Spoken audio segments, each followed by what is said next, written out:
شاید میں یہ بات کھلے عام کہتی ہوں کہ جو نقصان نہیں اٹھا سکتا اسے کبھی فائدہ نہیں ہوتا۔ ہم نے بڑے برسوں سے، پچھلے بہت سالوں سے یہ ثابت کرنے کی کوشش کی ہے کہ ایک کاغذ کا ٹکڑا جسے آپ ڈگری کہتے ہیں وہ زیادہ اہم ہوتا ہے، اور اس کے لیے ہم نے نصاب تعلیم کو بھی، آپ دیکھیں نا، اگر مجھے انگریزی کا لفظ بولنے کی اجازت دیں، ملٹیپل چوائسز، کوئز، نہیں، یہ ہم طوطے تو نہیں پڑھاتے نا، ہم حساس ذہین انسانوں کو پڑھاتے ہیں اور ان کے حس اور ان کی ذہن سے کام نہیں لیتے۔ اس کی بنیادی وجہ یہ ہے کہ جب میری نسل جو تقریباً قبل از مسیح سے ہے وہ پڑھتی تھی تو تعلیم کے ساتھ ایک بڑا ضروری لفظ جڑا ہوا تھا، وہ تربیت تھا۔ اب ہم نے تعلیم کے ساتھ تربیت کو شامل نہیں کیا ہے، کہیں آپ یہ دو لفظ لکھا نہیں دیکھتے۔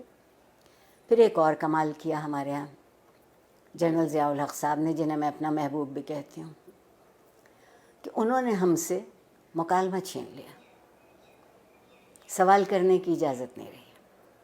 تو جو معاشرہ سوال کرنا بھول جاتا ہے وہ جواب کیسے ڈھونڈے گا؟ اور ڈگری ہمارے ہاتھ میں دی گئی کہ ہم ایک اچھا روزگار تلاش کرتے۔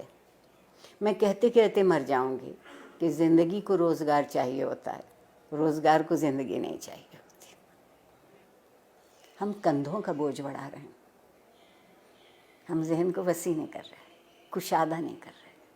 استاد کو اجازت نہیں ہے کہ جو کتاب اس کے ہاتھ میں ہے اس کے علاوہ وہ کچھ کہہ سکے کہ کہیں اور سے پڑھا ہو۔ ٹھیک، پھر جو آپ کے یہاں مذہب کی دخل در اندازی ہوئی، زندگی کے سارے خواب 70 حوروں سے منسوب ہو گئے، 70 حوروں سے منسوب ہو گئے۔ آپ کہتی ہیں کہ جستجو کی ضرورت ہے، آپ کے وزیر اعظم کہتے ہیں کہ سکون تو قبر میں ملے گا، تو جو اس سکون کی تلاش میں وہ جستجو کیوں کرے گا؟ بیٹھے بیٹھے انتظار کرے گا۔ ہمارے ہاں پیمانے بدلتے ہیں، ہمارے ہاں معیار بدلتے ہیں، اور جس معاشرے میں انصاف نہیں ہوتا وقت کی مصلحت ہوتی ہے، اور جس معاشرے میں ہر کوئی ریاست کا شہری نہیں ہوتا اور اس کے حق برابر نہیں ہوتے کیونکہ اس کا رنگ یا اس کی نسل یا اس کا عقیدہ یا اس کی زبان ہم سے الگ ہے، تو آپ بتائیے وہاں لوگ ڈھنگ کی زندگی کیسے گزاریں گے؟ اور سوشل میڈیا اگر آپ مجھ سے پوچھیں تو بندر کے ہاتھ ادرک آئی ہے، جس کو یہ معلوم نہیں کہ اسی کو کتنا مثبت طریقے سے اسی سے تربیت ہو سکتی ہے، اسی ٹول کو استعمال کیا جا سکتا ہے، اسی آلے کو ان کی طالب علموں کی بہتری کے لیے، مگر اس کی بجائے آپ وہاں دیکھیے تو کیا ہو رہا ہے۔ جب میں پل بڑھ رہی تھی اس زمانے میں ڈائری لکھنے کا رواج تھا، اور ڈائری اس قدر خفیہ چیز ہوتی تھی کہ جتنے اب نیب بینک اکاؤنٹ بھی نہیں تلاش کر سکتی۔ اب آپ کوئی بات لکھتے ہیں اور اس پہ 2-4 منٹ کوئی دوسرا کوئی تبصرہ نہیں کرتا تو آپ اداس ہو جاتے ہیں کہ میرے سٹیٹس پر ابھی تک کسی نے رائے نہیں دی۔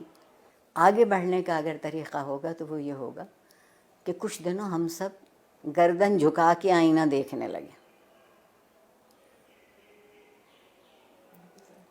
گردن جھکا کے آئینہ دیکھیں گے تو ہماری سمجھ میں اپنا آپ آئے گا۔